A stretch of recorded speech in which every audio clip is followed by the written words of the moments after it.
starts now.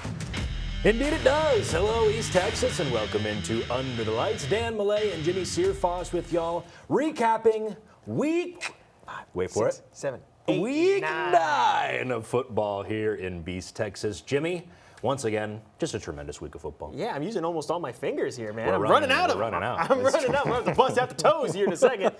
Don't worry, we will not bust out the toes, but we'll bust out the highlights here. Yeah, check this out, Dan. Our side game was a good one today, huh? It was a good one. Harrington Stadium, a raucous student section getting ready for game time. Guard on the attack here is Zachary Ryle. Hands it off to Paul-Antoine Lapointe. And let me tell you all, this kid was on point tonight. Can't see nothing in front of him. Can't see nothing coming up behind. Eventually taken down inside the 20. Then Lapointe says, allow me to finish what I started here. Going right up the gut, sidestepping the referee on the way into the end zone to put Brook Hill up 7-0 midway through the first quarter. Warriors trying to get something going on offense. Handoff to Franklin Horde, but he's got nowhere to run, nowhere to go. Third down stop forces Tom Ball to punt away. Guard go back to work and keep things rolling. If it ain't broke, don't fix it. Come on, keep up, cameraman. Me. Lapointe with another big gain, and Brook Hill's in business once again. And no, folks, these highlights aren't repeating. Lapointe just could not be stopped tonight. Getting the guard into the red zone on that run. Brook Hill goes to the ground attack again, but this time it's Grant Gundy breaking through the pile saying, I believe in a promised land. The end zone in this case as the guard extend their lead before halftime. Let's see where we're at right now. Okay, so it was 13-0 when I left. They went for 2 after that play. Didn't happen, but high scoring affair there, Dan. Yeah, for Big sure. time ball game there. Hey, let's go to Tyler Rose Stadium senior night for the Lions. They take on the Midlothian Panthers. Must-win matchup. If Tyler High wants to stay in this playoff atmosphere, the playoff talks, after a 75-yard drive, Panthers quarterback Justice Roberts takes a snap, takes it himself, gets some good blocks, puts his shoulder down, crosses the plane, gets the Panthers on the board for their first drive of the ball games. Lions ball next. Caden Granberry looks to pass, plenty of time in the pocket, launches it deep, hits his tight end, Chris Moore, who's got a man all over him. Lions to settle for a field goal on this one. They get the ball back. Ashton Araga with a handoff, cuts outside, makes one miss. He's got a man to beat, and he's on to put the Lions back on top. Panthers are going to look to answer back after this one. Little long celebration there. Third down, play action. Roberts throws before the man even turns around. Jace Newman with the quick grab, extend the Panthers' drive. It's going to send this one to set up the handoff here. Michael Archie bulldozing his way, but the ball, and he's his way, it gets popped. Doesn't matter, Panthers go back out on top.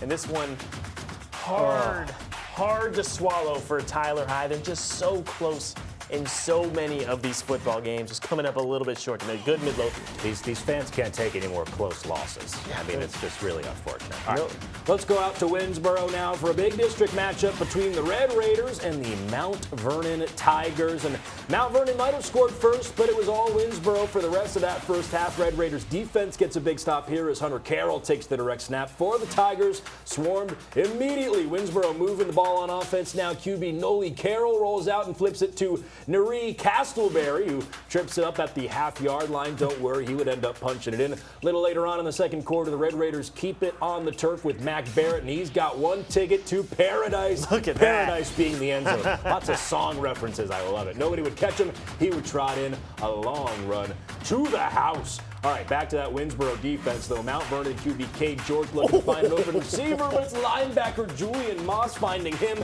and planting him into the turf with a monster hit. Mount Vernon's offense just non-existent in the first half. Red Raiders looking to score now before halftime. Here comes the air attack. Carroll loading up downtown to Camden. Capehart, he drops it right in the breadbasket. Capehart takes it the rest of the way. Winsboro looking to beat Mount Vernon and moving to second place in the district. They lead it 38-8 at halftime.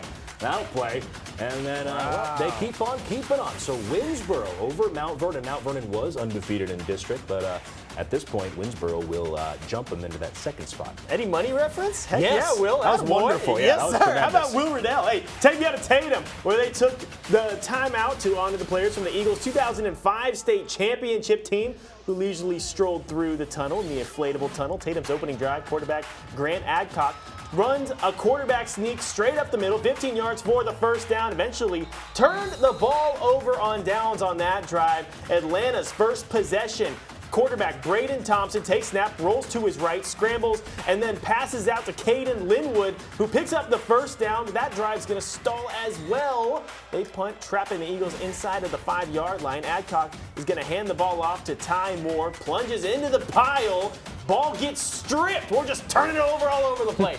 There's a scramble. Jackrabbits' Jaden Riley recovers on the 6-yard line. A couple plays later, Thompson rolls out to his right, fakes the handoff, then cuts back, circling, and then dives into the end zone for the touchdown. Extra point is good. Jackrabbits score 7-0 up on the Eagles. Tatum gets the ball back. Adcock rolls out, looking to run, holds up and tosses the ball across his body perfectly. Logan Tovar for the touchdown. Extra point is good. Score is all tied up at 7. Let's see the final score. Tatum, whoa! A battle. 14-7. Not many people have been able to put a cap on that Atlanta offense. Yeah. It looks like Tatum had a good one in there with them. Good battle down there in Tatum. All right, let's go over to Troop America, where the Tigers are taking on the West Rusk Raiders. We pick up here in the first quarter. Tigers, got to say that really slow. Tigers quarterback Josh Childress with a design quarterback run, but quickly met by defender Sincere Cleaver with the hit and the fumble. Ball's on the ground. Adrian Vargas scoops it up, takes it to the end zone. Give that man some love. And there they are on the We love a big man tutty, bro. Absolutely. Tigers ball inside Raider territory. Childress will hand it off to Gunnar Harp, who shoots through a gap and turns on the speed. He's going to take it into the end zone untouched to put the Tigers on the board. Tigers again, they're looking to score. That is the goal here. This time it's receiver Tucker Heathco with the end around. He's got room, spins out of a tackle, still on his feet, finally wrapped up inside the Raider 10-yard line to extend the drive, and that'll set up Childress, who's going to roll out to his right. Here he goes left, and Heathco has Heathco wide open on the side of the end zone. That'll put the Tigers up a score midway through the second quarter, and we're still going there, but Troop looks to remain undefeated, up 28-19 over West Rusk. How about those big men up front for West Rusk, keeping it close? Yeah, Troop's been so dominant, so you're right. The fact that this is a single-digit deficit at this point, impressive stuff. Oh yeah, West Rusk maybe a little bit better than we give them credit for at any point. Absolutely agree. They've been great. It's your favorite part of the show now. Yeah, let's talk about news and stuff. Let's toss it over to Mata for the Lopez for the news. Let's get a check on your late news headlines now. The government shutdown is in its 24th day. This is the second longest in the U.S. history. There's still no deal.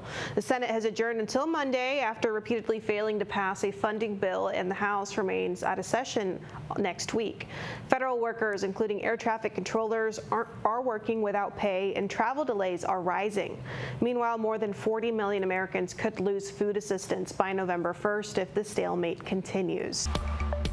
In news around the community, weather has impacted the Boo at the Zoo event at the Caldwell Zoo. The event will now only take place on Sunday due to the rain that we're anticipating Saturday. The event is set to be fun for the whole family and the animals. The zoo will be decked out in fall decor, activities, and games. And just hear from the zoo staff to get you in the spirit. The zoo is dressed to impress. So right now we have decorations throughout the whole park. There's a lot of fun places where you can stop and take family pictures and selfies with a lot of the cool decorations, and they're going to be having fun games and, best of all, trick-or-treating for the kiddos. So there's candy involved. Lots of candy. That's great. While you're there, be on the lookout for the animals enjoying their pumpkin treats. All the festivities are included with the admission of price to the zoo. And be sure to watch the full Exploring the Caldwell Zoo episode. It's on our website now and on CBS19's.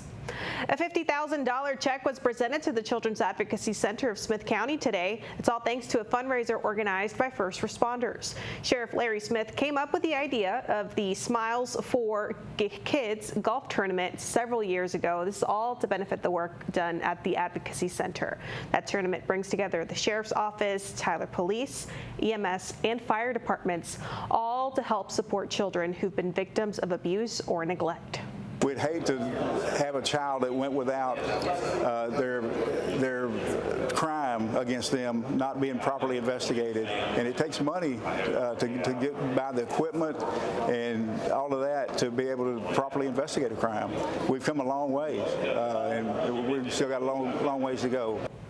Thanks to fundraisers like these, the Children's Advocacy Center can continue its work. And that's it for your late news headlines. Back to you. Thanks so much, Mata. Jimmy, we have a score update on that West Russ Troop game. Yeah, it looks like West Russ scored again, makes it a one-score ball game. It's 21-28 against Troop. That's a pretty tight game there. That's a tight game and an impressive performance, like we said, from West Russ, because Troop, obviously, what are they, 8-0 at this point? Yeah, something like that. Yeah, 8-0 right now. Crazy. And we saw West Russ playing Gladewater in our stream game of the week. I got an eye on him, and you know what? That game was an ugly one. Yeah. But they found a way to win in those close ball games. And you look at their schedule and everything they've done that a few times this season. And honestly, that's just the best thing you can have for your team, just a team that finds a way to win. Absolutely. Well, folks, we got to take a short break here, but when we return, we got Player of the Week and a whole lot more highlights.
Hello, welcome back to Under the Lights. Jimmy Searfoss joined here with Dan Malay. Had some great games, had some great performances, but last week we had one that definitely stood out. Shocked us a little bit. Yeah. You look at a stat sheet and you're like, wow, that's a pretty good one. Because if you search up Athens quarterback David Richardson, you'll find a recruiting profile, but it doesn't have any pictures, it doesn't have any stars, it doesn't have any offers. But the Stingers quietly put together one of the best seasons in 4A football this year. It's about time someone started talking about him. CBS19 Sports Player of the Week, sponsored by East Texas Professional Credit Union. And I wouldn't trade him for any quarterback in the state of Texas. He's a warrior, tough. Watch him in elite games. He's been the best player on the field. David Richardson has quietly been one of the best quarterbacks in 4A football. Quietly passed for 1,500 yards in just over half a season. Quietly tossed for over 20 touchdowns in the same amount of games. Quietly hiked the ball every single play. But in week 8, he couldn't be any louder.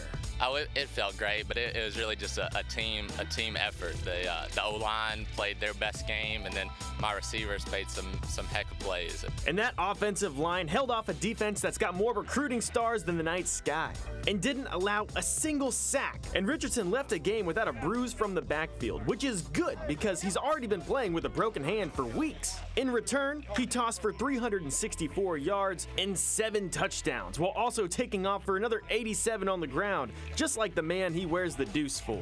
I mean, I've always been an Aggie fan. Just that swag that he played with, and just on the field, he's just a walking highlight reel.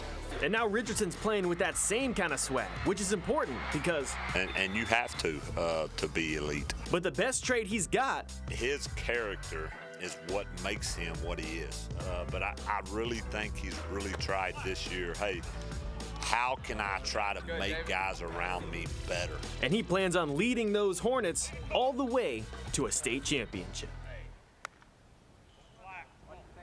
Hey, let's go Rusk versus Athens. Hornets hosting the Eagles of Rusk. Hornets able to land a major sting right off the bat. This is one of the very first plays from scrimmage.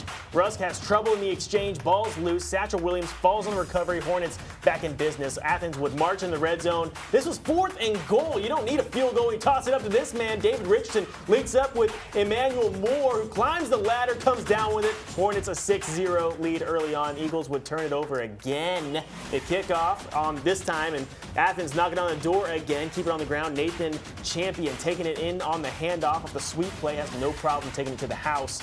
Rusk, team captain Adrian Tumblin, looking to give the Eagles a little life. He feels this one the kickoff and able to make his way over to the sideline for a few nifty moves before turning it on the speed. He hits the afterburners before getting ushered out around midfield. Unfortunately, the big return wouldn't amount to much. Rusk looking to convert on 4th down. There's Malachi Overstreet taking the snap, and he gets his own 2 feet tangled up behind the line of scrimmage. Athens would go down and score again. Hornets had a 19-0 lead at the end of the first quarter. That's a good recipe for a win, and it looks like that's how that went. Yeah, not to spoil anything, but Athens has impressed me. Athens looks really good right now, dude. Really, really good. All right, where we go? We got Winona at ARP. Case Arrington right here is going to get the tackle, and then the touchdown for Josh Smith. We've said his name a bunch this year. Every time we go out to ARP, we're talking about Josh Smith. Tanner Hunt will get the 2-point conversion here. So then now we're going to see Winona get a 15-yard penalty. So Zane Bork with the touchdown. That's a touchdown pass, and we're going to just look at the final score. It's 61-0. ARP wins big over Winona. Speaking of names we say all the time, how about Bork?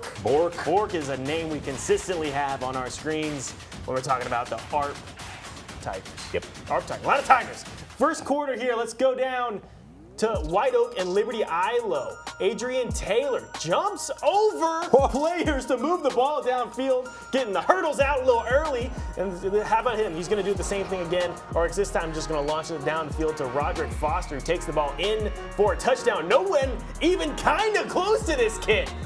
Goes in for 6. Where's the defense? 6 for 6, baby. 7-0, Liberty Ilo up early. White Oak, Levi Sipes breaks loose, moves the ball downfield for a solid gain here. Look at him just tucking it and going, or getting wrapped up and dropped. Few plays later on, White Oak takes this ball into the end zone. Gap emerges, then it closes. He tumbles through it, puts the head down, Scadaboo style, makes his way into the end zone. We're all tied up at 7. White Oak losing this one to Liberty Ilo 27-14. I was honestly a little bit surprised by this score, not gonna lie.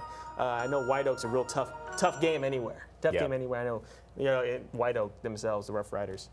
And Liberty Ilo's kind of been up and down. Yeah, they've been a little up and down. Year, Did I say Liberty Ilo first? I meant to say Liberty Ilo first. It's a tough game, but they've been up and down. White Oak's been pretty consistently good this year. It's true. All right, we got to find out what the weather's going to look like for this weekend and beyond. So here's Jamie Hazard. Hey there, East Texas, and happy Friday. So let's take a look at the next few hours for you. So 10 p.m., you're going to be at 71 degrees and mostly cloudy skies. At 1 a.m., you're going to be cloudy and at 70 degrees. But this is when those thunderstorms could start rolling in. You have that potential starting at midnight. And then at 6 a.m., you have scattered thunderstorms, 66 degrees.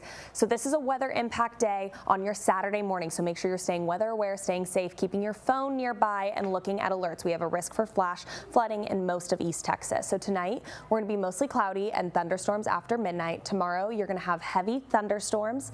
It's a weather impact day, and then looking ahead, we're going to be mainly dry with a big cool down coming your way. You can maybe get some of that fall weather soon. So the next 3 days for you. So Saturday, 90% chance of thunderstorms, 74 is going to be your high. Sunday, 75 degrees, 20% chance of rain. Should be a pretty dry day for you, and then you're going to start off your week dry on Monday with partly cloudy skies with a high of 78 degrees. Thanks so much, Jamie. Notably, No rain tonight. No rain. It was Not a great night for football, everybody who moved their games to Thursday. It's fine. I'm not upset. All right. We're going to throw it to another break here. When we return, we got 3 more games for y'all.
Hey everybody, welcome back into Under the Lights. Dan Millay and Jimmy Searfoss with y'all. We're going to talk player of the week. We're going to talk game of the week soon here, but we got a couple games to get through first. So let's send it out to New Boston hosting Hooks. We're going to join this game in the second quarter. New Boston quarterback Ridge England throws it to number 5, who steps into the end zone for the touchdown. Cinco. It's 7-6 New Boston. Then England throws the ball to number 12. We got a name this time. It's Zaid Braley. And that's a big gain. Not again, Jimmy, where's the defense? Ain't nobody around him. They track him down eventually, though. All right, a few plays later.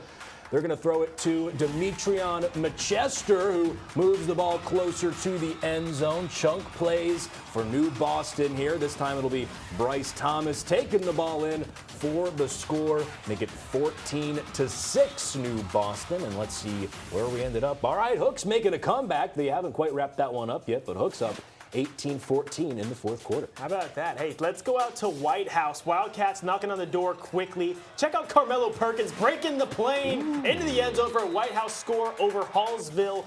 Hallsville leading to make something happen. Quarterback Caden Wallace confuses me. I get it. He will make something for himself. We're starting heading towards the sideline, getting pushed out of bounds before getting brought down. Bobcats looking to keep it rolling. Wallace takes the snap and look at him. You can see him coming from behind like Michael Myers. Cadavian Pickens coming around and drills him for the loss. This was later on. I know it's a little far out, but let me just sum it up for you. White House fumbles. They lose the ball. Hallsville gets the ball back with great field position, but Cadavian Pickens, how about number 0 again? Wow. Didn't let that go anywhere. Here's the field goal. No good. High snap. Wasn't able to get that one off just right. Hallsville versus White House. Hallsville looks like, yeah, he was tossing up the deuce. Little peace sign. 13-6. Looks like White House ended up not capitalizing any bit more other than one score this ball game.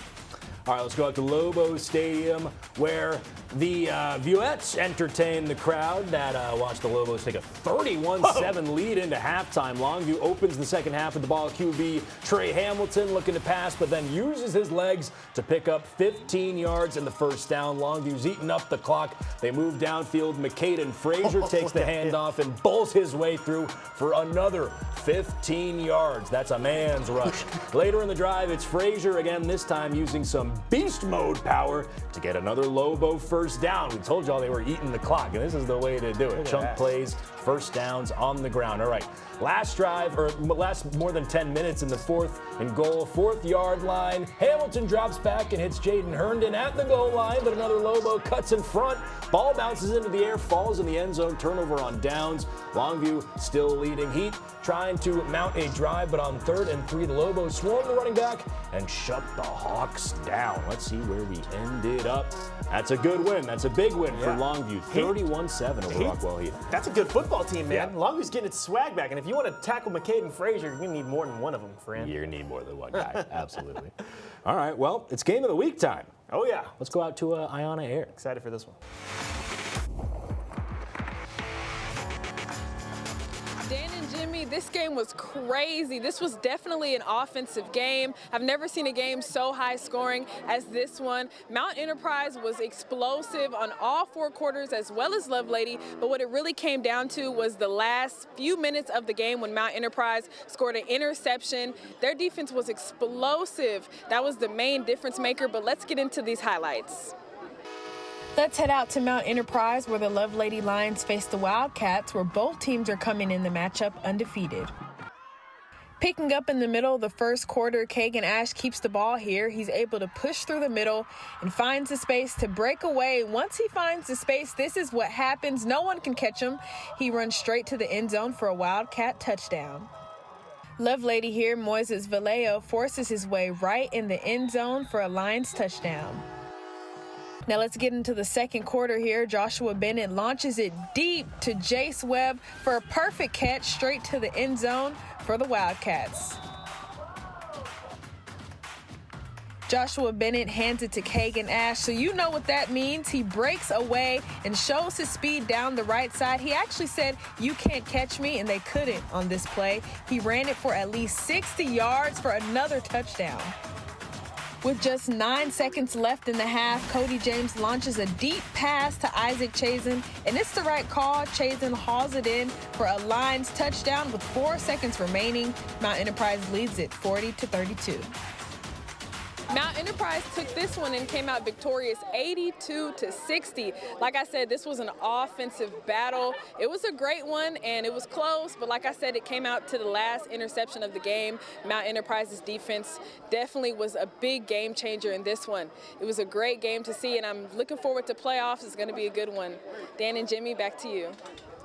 Thanks so much, Iona. 82-60. That's a 6-man score. You kidding me, man? Kagan Ash, looking at him going, just no one can tackle him. I thought he was going to be the difference maker tonight, but oh man, that Lovelady defense just had no answer for him. No answer. All right, and I guess they're not the, what were they? The best team in East Texas. Most dominant team in East Texas, people are saying. New man on that one. All right, folks. We got one more break. We'll see y'all after.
You know, Ayana Aaron told me the other day that funnest isn't a real word, but this is the funnest part of the show. Biggest movers. Let's talk about some teams that are moving up and down that Fab 15 Bowl based off of their performance today. Dan, one team we've been talking about all week long stood out to you once more. Yeah, absolutely. We talked about them last week because they lost, but to the best in Beast, Texas. I want to talk about Athens here. Athens lost by 1 score to Carthage last week, and this week they just manhandled Rusk 60-6. It wasn't even a game.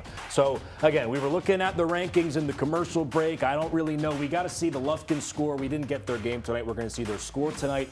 If Lufkin lost, they could possibly hop over them. I don't know if they're going to move past Longview. They're in the 10 spot in our big school Fab 15, but I've just really liked what I've seen from Athens the last 2 weeks. And let me tell you about Winsboro. There's not really a whole lot of room for them to move up, but I think they hopped Frankston this week. Frankston played Carlisle. It's just not as impressive of a win as it is Winsboro's over Mount Vernon. The defense showed up big time, and they figured out tonight, better than any night, hey, just toss it down to Camden Capehart. That kid is out there somewhere. He's the fastest wide receiver in 3A football, man. Okay. He won the 100-meter dash a few times. I think he's been state champion twice now. Oh, there's all you need to know.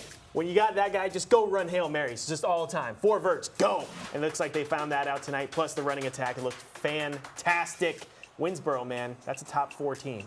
Coaches, if you're watching, take notes. We got a lot of good stuff for y'all here. All right, we got to talk where we're going to be next week. Our site game next week is going to be at Carthage. Let's see them. Yes, sir. We're going to Rusk at Carthage. The Bulldogs hosting the Eagles. You can join us live Friday at 6:30 for our Under the Lights kickoff show. Thank y'all so much for watching Under the Lights here at 10. Make sure to come on back to CBS 19 Plus at 10:30. We've got all the highlights from yesterday as well. It was a 2-parter this week, folks. Don't forget. We'll see you there.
Hello, East Texas, and welcome into Under the Lights Late Night Edition. Dan Millay and Jimmy Searfoss with y'all wrapping up the action from week 9 of football here in East Texas. Jimmy, last week I remember we saw a lot of blowouts. This week a little different, a little more competitive this week. A lot of great games here, Dan. It's really exciting to see all these fantastic games because it's so much more fun than the blowouts or whatever. Not that those aren't fun, but these are the ones you want to see. Just when you thought it was as good as it could possibly be, just gets a little bit better. And speaking of a little bit better, our game of the week was tremendous. A high-scoring affair, to say the least. We're heading out to Mount Enterprise where the Love Lady Lions are facing the Wildcats at home, where both teams coming up in the matchup undefeated in district play, undefeated overall, picking up in the middle of the first.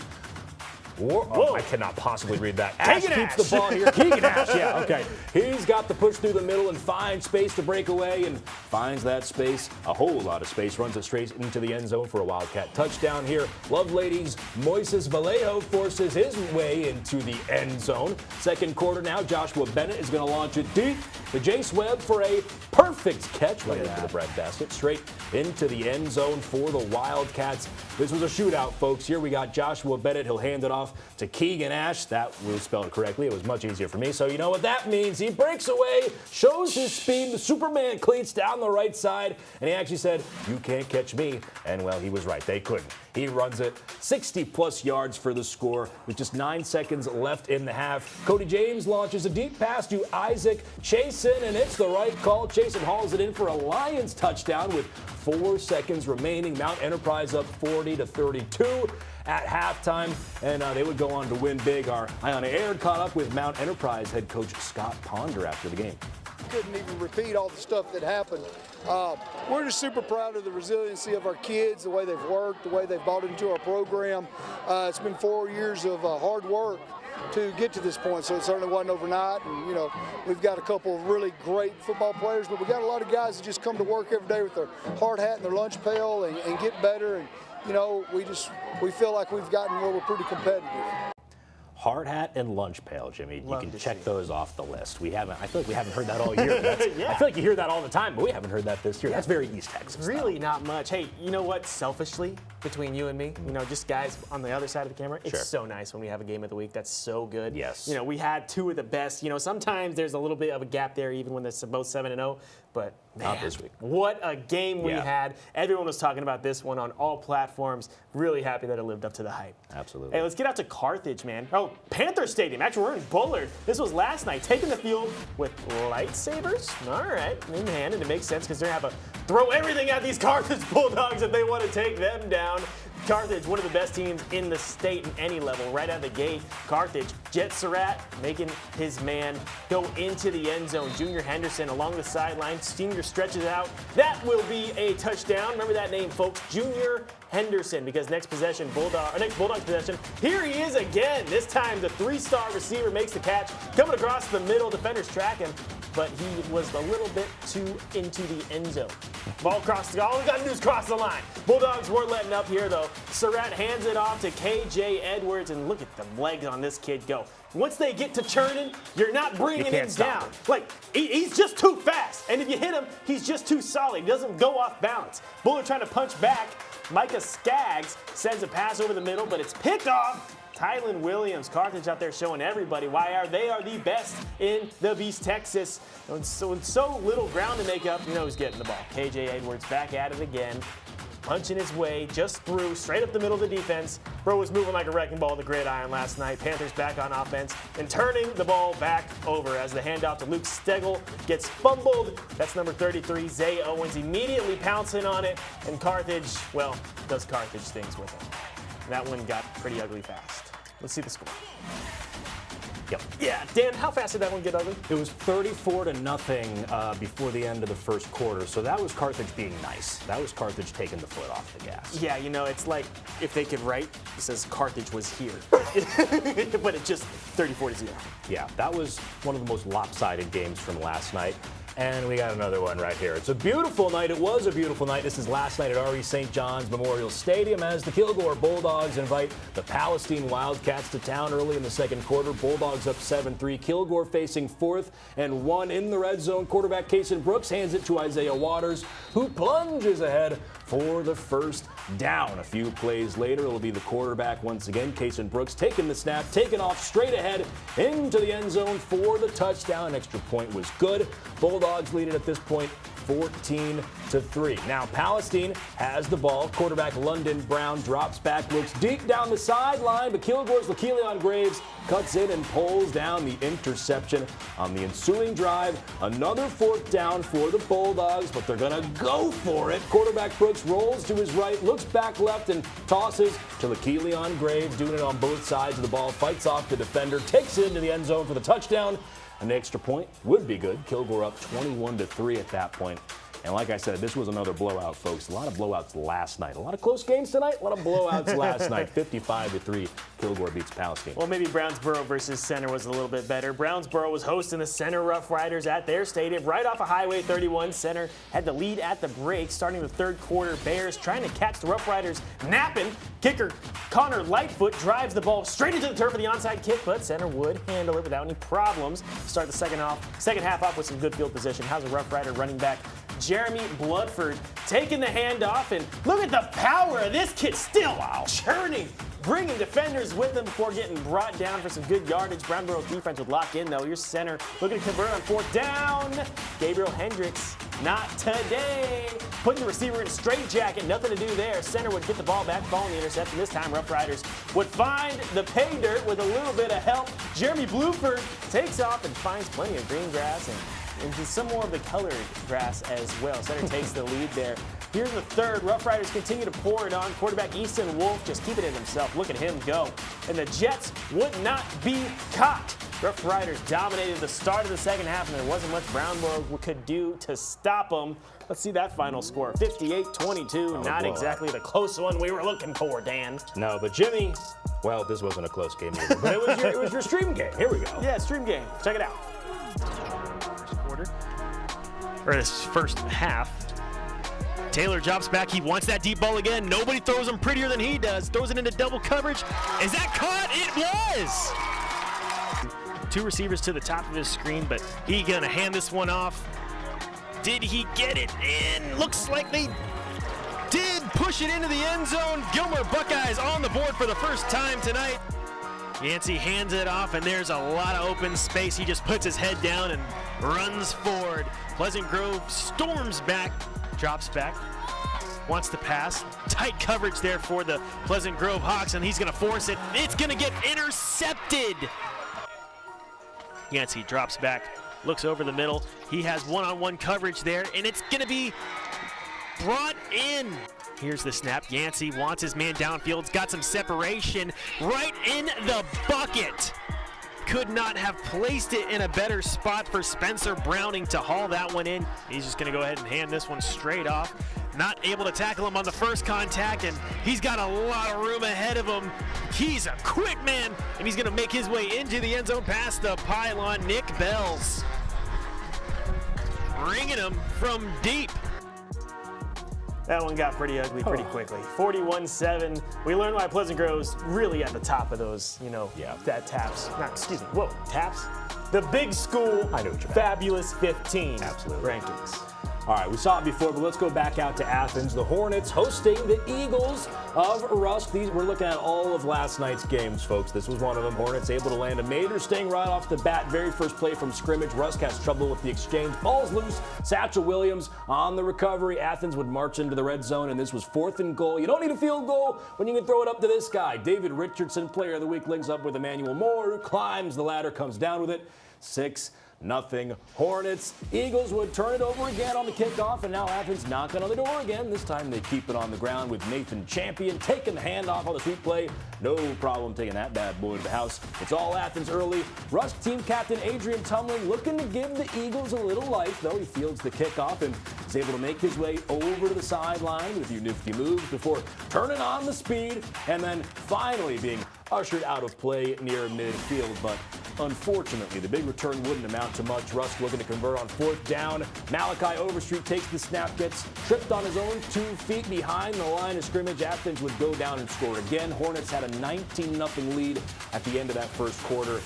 And how about it? I mean, I talked about it before, but man, Athens, I still just can't get over how close they played Carthage last week. And they really backed that up here. Obviously, different level of opponent, but 60-6 over Rusk. It's well done. And I like how you worded that, ushered out to the sideline like he didn't get the shoulder laid down on him.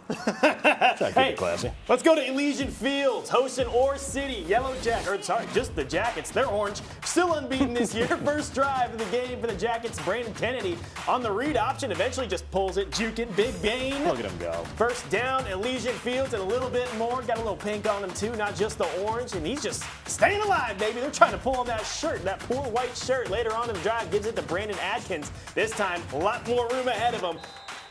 Going right into the touchdown.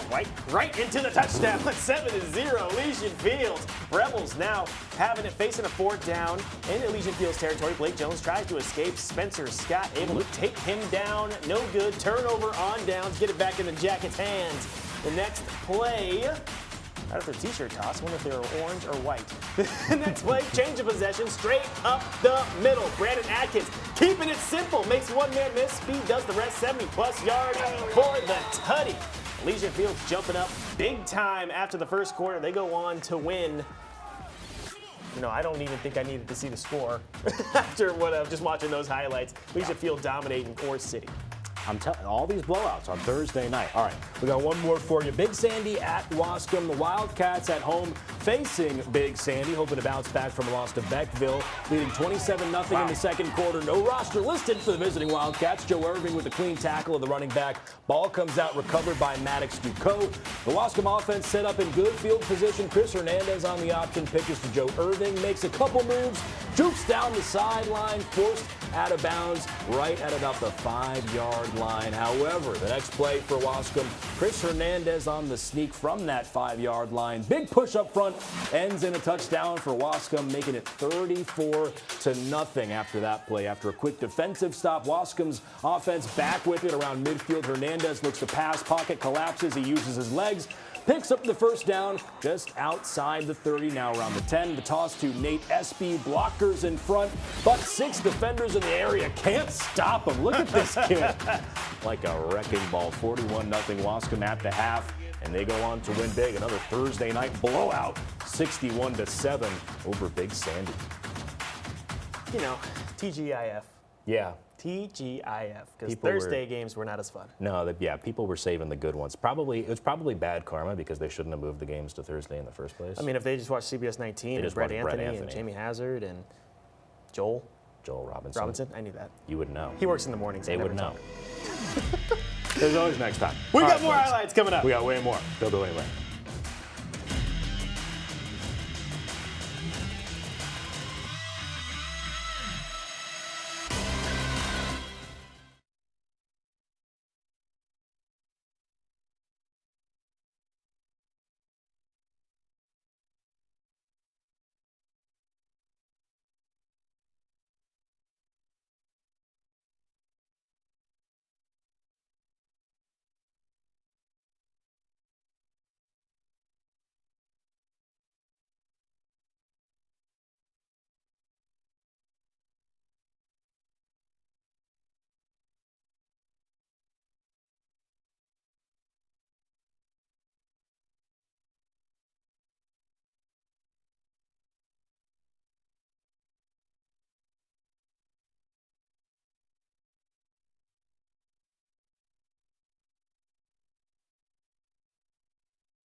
Hello, welcome back to Under the Lights. I'm Jimmy Searfoss, joined here by Dan Mullane. If you don't know anything about Dan Mullane, Dan loves Bruce Springsteen. So when he writes things, he tries to mix in a little Springsteen. Not usually, but this week I certainly did. This week, for sure. This week I certainly did. So let me do his game and see if I can find them all. Let's go to Harrington Stadium, a raucous student section. Is that one?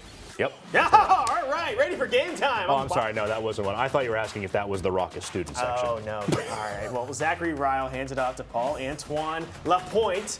And let me tell you, this kid was on point tonight. Can't see nothing in front of him. Can't see nothing coming up from behind. Is that one? Yeah, that was one. All right, there we go. Lapointe stays. Allow me to finish where I started. Is that another one? No. All right. That's up Just here. keep asking. Running it up the gut. He's in there for the touchdown. Again, Warriors trying to get something going offensively. Handoff goes to Franklin hard, but no, he's going nowhere with that one.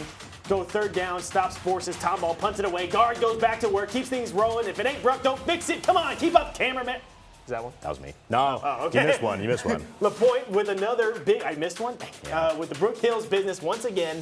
No, folks, these highlights aren't repeating. Lapointe was just all over the field tonight. Could not be stopped. Here he is going into the end zone again. Brook Hill to the ground and pound all night long. It was just a big night for Lapointe, and not a big night for my Bruce Springsteen knowledge. You were 1 for 3. 1 for 3. Yeah, I'll take it. That's a Hall of Fame batting average. That's true. That's a really good batting average. That is a different score from this one, but it was 13-0. There we go. Brook Hill, 13-0. All right, let's go to a 5 p.m. start time tonight. It's Tyler High at Rose Stadium hosting the Midlothian Panthers, a must-win game for Tyler High. Like you said, Jimmy, they want to stay in the playoff picture, and if they want to do it, they got to win it. After a 75-yard drive, Panthers QB Justice Roberts gets the snap, takes it himself, gets some good blocks, puts the shoulder down, crosses the plane. Panthers' first drive of the game is a touchdown. Lions ball, quarterback Caden Granberry looks to pass, plenty of time, sets his feet, launches downfield to the tight end Chris Moore. He's got a man all over him, but it don't matter. Lions would have to settle for a field goal on that drive, though. Lions ball again. Ashton Ariga with the handoff, cuts outside and makes a man miss. One to beat. He's in the end zone, puts the Lions on top. And he gets lifted up. We love that. Panthers looking to answer back on a third down play action. Roberts throws before his man even turns around. It's Jace Newman, the grab to extend the Panthers drive. He says, move the chains. That'll set it up for a handoff to Michael Archie, who bulldozes his way in, gets popped, but it don't matter. He puts the Panthers back on top. And again, Tyler High with a one-score loss. Brutal. 49-43. Midlothian takes that one. They're always just right there. Just got to take that next step. Hey, let's go down to Winsboro for a big district matchup. Red Raiders and the Mount Vernon Tigers. Big-time implications with this one. Mount Vernon might have scored first, but it was all Winsboro for the rest of the first half. Red Raiders defense gets a big stop. Here is Hunter Carroll. Takes the direct snap for the Tigers and gets swarmed immediately. Next play, Winsboro moving the ball on offense now. Noli Carroll rolls out, flips it to Neary Castleberry, trips up at the half-yard line. Don't worry, he would end up punching that one in a little later on. Second quarter, Red Raiders keep it with the turf. Mac Barrett, he's got one ticket to paradise. How about that? Eddie Money, baby. Going into the end zone. Nobody even kind of catches this guy. He's going to go ahead and trot his way all the way to the house. Back at the Winsboro defense, Mount Vernon quarterback Cade Gorge looking to find an open receiver, but Julian Moss finding him instead, planting him into the turf. Huge hit there. Layered the hit stick down on him. Red Raiders looking to score for halftime. Here comes the air attack. Let me guess. Camden Capehart? Yeah, just go out there and run it, young man. Drop it into the bread basket. They hit him with the, he's out there somewhere. He's out there somewhere kind of pass. Big time lead for Winsboro, 38-8 at halftime. And it ends up sticking around, 55-22 over Mount Vernon. It's like a Thursday night score snuck its way into Friday night. But not actually. That was the score from the game tonight. All right, out at Tatum, where they took time to honor the players from the Eagles' 2005 state championship team who took a leisurely stroll through the inflatable tunnel. Tatum's opening drive here, quarterback Grant Adcock runs a quarterback sneak straight up the middle, 15 yards for a first down, but they would eventually turn it over on down. So it's Atlanta's first possession here. Quarterback Braden Thompson with the snap, rolls to his right, scrambles left, passes to Caden Linwood, who picks up the first down. The drive stalls stalls, and they would have to punt away, trapping the Eagles inside their own 5-yard line, where Adcock hands the ball off to Ty Moore, who plunges into the pile, and the ball gets stripped. After a scramble, the Jackrabbits' Jaden Riley recovers at the 6-yard line. We're just going back and forth, back and forth. A couple plays later, Thompson rolls to his right, fakes the handoff, and then cuts back left, circling around and dives in for the touchdown. Extra point was good. Jackrabbits up 7-0 over the Eagles at this point. Tatum gets the ball back, and Adcock rolls to his right, looking to run, but he holds up and tosses the ball across his body, beautifully hitting Logan Tovar for the touchdown. The extra point was good, and the score was tied at 7. Let's see where it ended up. Atlanta. Well, one team stayed at 7. One team, yeah. Atlanta just finding a way to win that ball game, though. Hey, take me out to Lobo Stadium. Vuettes entertaining the crowd that watched the Lobos take a 31-7 lead into the halftime. Lobos are great on all ends. Band, they're Rangerettes, I guess the Vuettes. They're going to open up the second half with Trey Hamilton looking to pass, using his legs to pick up a nice solid 15-yarder there. It's enough for the first down. Longview eating up at the clock. They move downfield. McCaden Frazier, bring a friend next time, big man. He did pick up another 15. And that one, the chains will just keep on moving. Later on in the drive, it's Frazier again. Look at the beast mode power. This kid is as big as Derrick Henry, guys. He gets another Lobo first down machine. The drive lasts more than 10 minutes and takes us into the fourth and goal from the 4-yard line. Hamilton drops it for Jaden Herndon, and they do a little juggling action, but it actually falls down. It'll be a turnover on downs. They're still leading, though. Heat's trying to make something, or they're trying to make something happen here. But Lobos just everywhere tonight. Not in the Mahomes jerseys, I noticed. No? Not in the new Mahomes jerseys. It was a blackout. Like an alternate kind of thing. Yeah, maybe. It was a blackout in the stadium. Maybe they're going for a little bit of a deeper look. Longview takes this one 31-7. Getting their swag back, getting their motion back. There's a back-to-back win for them. Love to see it. All right, over at Troop America, where the Tigers are taking on the West Rusk Raiders. We pick things up in the first quarter. Tigers with possession. Tigers QB Josh Childress with a design quarterback run, but quickly met by defender Sincere Cleaver with the hit and the fumble. Adrian Vargas scoops it up, takes it into the end zone. Give that man some love, and they would. They are fired We love a big man touchdown, Jimmy. You said it before. Tigers ball here inside Raider territory. Childress will hand it off to Gunnar Harp, who shoots through a gap and turns on the speed. He'll take it into the end zone untouched to put the Tigers on the board. Put it on the board. Yes. Tigers, thank you. Yep. Tigers again looking to score. This time it's receiver Tucker Heathco with the end around. He's got room, spins out of a tackle, still on his feet. Finally getting wrapped up inside the Raider 10-yard line to extend the drive, and that'll set up Childress, who rolls right. There he goes. Now goes to his left. Heathco wide open on the side of the end zone. That puts the Tigers up by a score midway through the second quarter. And okay, so Troop piled on a little bit at the end. Remember, we talked about it. It was 28-21 in the fourth. Troop adds on another touchdown. Credit to West Rusk for keeping it close, but Troop is 9-0 now. Oh yeah. They could go this whole season undefeated. They might not lose till December, to be honest with you. West Rusk, I don't see them dropping much in those rankings, though. Hey, let's go out to ARP, where Case Harrington makes a big-time tackle here, and then it just goes into no tackle here. Josh Smith just taking it into the end zone for 6 there for the ARP Tigers. Tanner Hunt gets a 2-point conversion right afterwards. And after that, Winona commits a little penalty there, a little laundry on the field. Zane Bork gonna pick this one up. A lot of work in the red zone for the ARP Tigers. He just goes straight in head. And notice I didn't see any red zone action for Winona, and that's because they just might not have got there all night. 61-0. Laying an egg in Winona. I was gonna say. I was trying to think of the mascot. Do Winonas lay eggs? All right, let's what do we got? Liberty Iowa hosting White Oak. First quarter, Arian Taylor jumps over the player to move the ball downfield. The old hurdle. Never out of style. Then Liberty Iowa quarterback launches the ball down to Roderick Foster, who takes it all the way to the house. Nobody near him. Where's the defense, Jimmy? Where are they at, though? It's like, where's Waldo? But where's the Rough Riders? Where's the defense? 7-0 Liberty Iowa after that play. Then White Oaks, Levi Sipes breaks loose, moves the ball downfield for a big gain. The legs churning in the all-white unis. He says, move the chains, please, and thank you. Like a blur out there. A few plays later, White Oak takes the ball into the end zone for a touchdown. We're all tied up at 7 after that. But Liberty Iowa runs away with it in the end. Well, maybe not runs away, but they win 27-14 over White Oak. All right, let's go down here to New Boston. Second quarter, New Boston quarterback Ridge England throws it to number 5, baby. He steps his way into the end zone for 6. Now 7-6, New Boston leads Hooks. Then England's going to hit this one again to Zaid Braley. How about this for a nice solid gain there for number 12 before he gets shoved out of the end zone.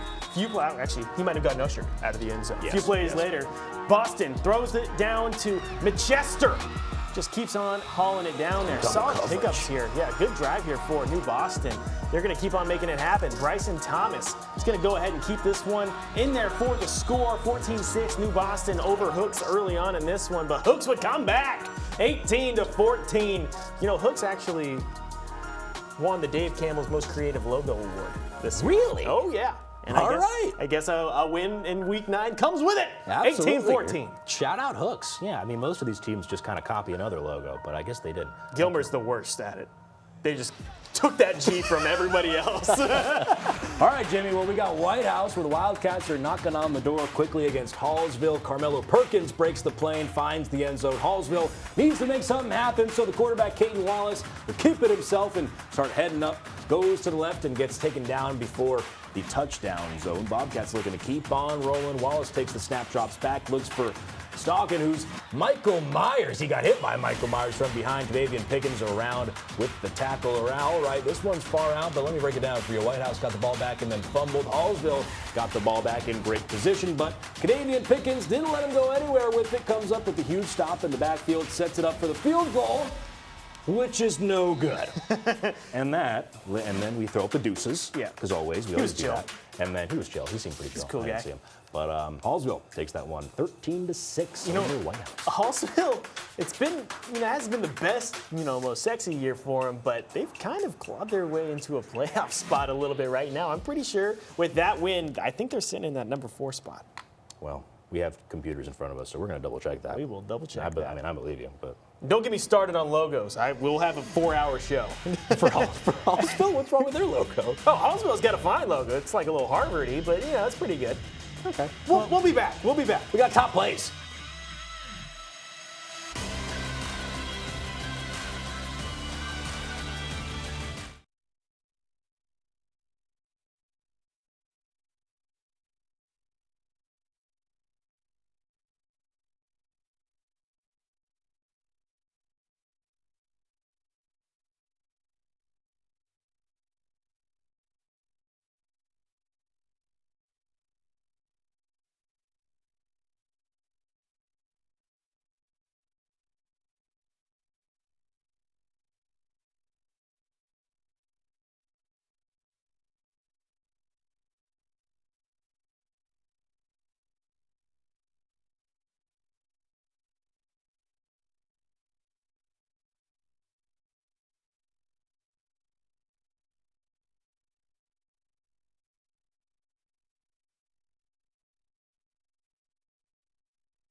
Welcome back to Under the Lights, folks. Before we show you all this week's top plays, Jimmy, we got to clear the air about something real quick. I was wrong. Hallsville's not in a playoff spot right now. But if they win out, they're in a pretty good spot for it because they do end up playing Mount Pleasant at the very last game of the season.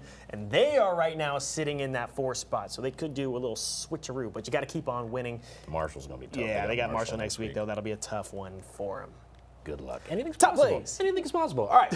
Joshua Bennett. Who we got? Joshua Bennett, Mount Enterprise, hands it off to Keegan Ash. So you know what that means. He breaks away, shows off the speed. Superman down the right side. He said, "You can't catch me." And, well, they couldn't catch him. 60-plus yards on the touchdown and a top play. Hey, let's go out to ARP. Zane Bork scoring the touchdown here. 22-yarder, working through 2 guys. Maroon falling into the other Maroon. Big-time score there for ARP, keeping them in the fight. Well, I don't even know if there's much of a fight there against Window. Well, you know, it's TV. We can spruce it up a little bit. Tyler Hyde, Caden Granberry passes to the tight end, Chris Moore, who's got a man all over him, but he makes the catch anyway. However, Tyler Hyde loses by 1 score to Midlothian. Hey, let's go out to Tatum. Quarterback Grant Adcock rolls out to his left, looks like he's gonna run, pulls it down and stops, just hurls that thing. I was hoping this was a top streaking Logan Tavar, That's beautiful. who walks into the end zone for the untouched touchdown. I know that kid can hurl it, man. I love that. Across the body going the other way. That's just impressive. That's All right. Elway-esque. We got true peer Tigers quarterback Josh Childress with a designed QB run, but met quickly by the defender Sincere Cleaver. The hit and the fumble. Ball's on the ground. Adrian Vargas scoops it up. How about a little scoop and score for a top play? Give that man some love. And this is top play worthy just in itself. The celebration on the sideline. Oh, yeah. Absolutely It's a love party on the sideline, baby. As it should be. All right, Danny, you ready? Are you ready? Folks, we have 32 scores to show you between last night and tonight. So Who else has 32 scores to show you? Who else has 30? Nobody's got 32 scores. Let's get back into it. Hang on tight. Here we go. From our site game, Brook Hill takes it 13-0 from our game of the week. Mount Enterprise over Love Lady, 82-60. Talk about a shootout. Hallsville beats White House 13-6, like we just talked about. Midlothian, the 1 score, 49-43 win over Tyler High. Atlanta and Tatum in a close one, but Atlanta wins at 14-7. Longview getting the get back 31-7 over Rockwall Heath. Troop over West Rusk 35-21. Good fight from the West Rusk Raiders. And then our all over Winona 61-0. All right, let's see the other ones. Mount Vernon falls to Winsboro 55-22. Hooks beats New Boston 18-14. White Oak loses to Liberty Ilo 27-14. Nacogdoches hangs with Marshall for a while. Looks like this one got ugly towards the end, but that first half, it was close. It was 14-14 at one point. Yes, sir. But they end up losing that one 42-28. Port Arthur Memorial blanks the Lufkin Panthers. Wow, you want to talk about a big mover. Okay, so Athens could jump Lufkin. We can see Athens moving up quite a bit. Lufkin gonna drop after this one, getting blanked there. Jefferson blanks Sabine 47-0. North Lamar falling to Spring Hill. Wow. Whoa, Spring Hill? I didn't know they could get to 65 points. 65-23. How about the Panthers, baby? New Diana losing to Buffalo 42-34. All right, we got some Thursday scores now. Center took down Brownsboro 58-22. Like we talked about, Athens over Rusk. I think they can jump Lufkin in the Fab 15. Pine Tree over Chapel Hill in a great game, a close game, 35-28. Kilgore destroys Palestine 53-3. I was going to say 53-3. Pleasant Grove, our stream game, our Thursday night stream game, 41-7 over Gilmer. Carthage all over Bullard to the surprise of nobody, 62-7. Elysian Fields downs Ore City 38-7. And Wascom over Big Sandy 61-7. How about that? One more. Tyler Legacy 15. Rockwall 39. Tough one there. Van keeping it close but can't quite beat Pittsburgh. Wow. That makes that entire district really interesting. Yeah. If someone can just beat Pleasant Grove, that's going to be an interesting Pittsburgh Pleasant Grove. Order. I'm not sure if that game has happened yet, but I am so excited for it. Black and gold on black and gold, baby. Maybank blanked. May blanked. Oh, very good. Thank you. That's why we get paid the big bucks. By Lindale, 49-0. New Springs loses to Dangerfield. How about that turnaround for Dangerfield? 72-16. Yeah. They are on fire right now. Grand Saline beats up on Lono, 55-13. Jacksonville loses to Mount Pleasant, 53-3. Rains, 0 to Malakoff, 61-0. Yeah, nothing. No kidding. Ferris, 15. Canton flexing their muscles on them. Still undefeated, Canton. Yes, 58-15. They're in our top 15. Oh, yeah. And again, so many blowouts on Thursday night. Yeah, thank goodness it's Friday. Thank goodness. TGIF, folks. Thank you so much for joining us on Under the Lights. We'll see y'all next week. Be there. Week 10.